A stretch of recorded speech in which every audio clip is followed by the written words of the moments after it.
السلام عليكم يا حبايبي، عاملين ايه؟ يا رب تكونوا بخير دايما. النهارده ان شاء الله بقى هنعمل صينيه فراخ. ايوه هي الاجنحه. الفراخ بعدين. معايا كيلو اجنحه هنا. عاملاها صينيه، الريحه بتاعتها مش قادره اقول لكم على الجمال بتاعها، من الريحه بتاعت الزعتر. يلا نشوف احنا عملناها ازاي.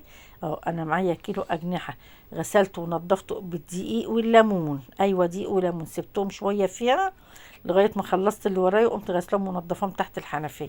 ومعايا هنا بصلتين، ويعني ممكن يكونوا ربع كيلو طماطم دولت، ممكن ربع كيلو، عشان انا هعملها بس مش هعمل جنبها حاجه. هو بس للاجنحه ورز، عشان الصوص بتاعها الولاد يحطوها على الرز بيها. فعشان كده انا مكتره الطماطم. والقرن الفلفل الاخضر ده بيخلي ريحتها حلوه قوي قوي. اهو، هيخلي ريحه حلو. بصي، انت ما عندكيش كبه يا حبيبتي تفرمي الحاجه، ابشريها في المبشره. ما عندكيش مبشره، اعمليهم في الخلاط. ايوه، اضربيهم في الخلاط كلهم، البصل مع الطماطم مع قرن الفلفل. مش هيجرى اي حاجه، هيبقى برضو حلو. اهو، انا بقى معايا معلقه ملح صغيره. ايه، معلقه صغيره، معلقه حلوه يعني. اهي. ومعايا هنا ربع معلقه بهارات فراخ، ما تكتروش منها، ربع معلقه هنا. معلش انا نسيت اقول لكم ان انا عصرت، انا عصره ليمونه كامله على الاجنحه. انا كنت المفروض احطها على الخلطه كده، وما قدامكم، معلش انا عصرتها كده.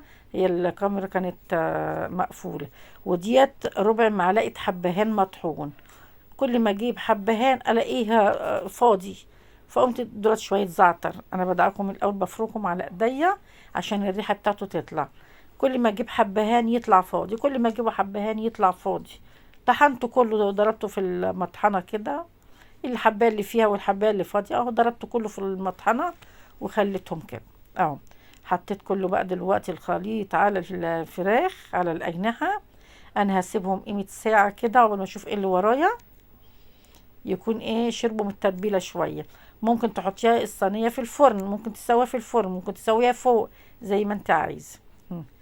تابعوني على التيك توك، قناتي يعني انا برضو اكلاتي على التيك توك وعلى الفيس.